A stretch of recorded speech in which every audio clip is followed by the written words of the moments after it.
میں آپ کو آج یہ کہنے آیا ہوں کہ میرا اگر بس چلتا تو 1,00,000 لیپ ٹاپ نہیں، آپ کو 10 لاکھ لیپ ٹاپ کہ پاکستان کے ہر بچے اور بچیوں کو، ہر بچے اور بچی کو لیپ ٹاپ ملتا، اور اس طرح پاکستان کے اندر کلاشن کوف کا جو کلچر ہے وہ ختم ہوتا، پاکستان کے اندر بے روزگاری اس کا خاتمہ ہوتا۔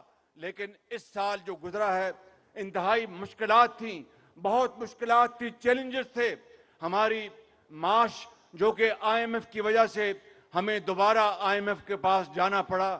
میں آپ کو یہ کہنا چاہتا ہوں کہ آئی ایم ایف کو ہم نے یہ پروگرام خوشی سے قبول نہیں کیا، مجبوری قبول۔ پاکستان اپنے پاؤں پہ کھڑا ہوگا، غربت کا خاتمہ ہوگا، خوشحالی ہوگی۔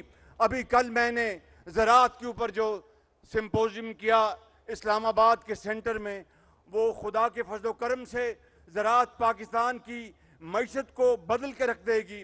اور اگر ہم نے قرضوں سے جان چھڑانی ہے، اگر ہم نے بیکاری پن کا خاتمہ کرنا ہے، تو پھر ہمیں اپنے پاؤں پہ کھڑا ہونا ہوگا۔ سٹار نیوز، جیو پاکستان کے لیے۔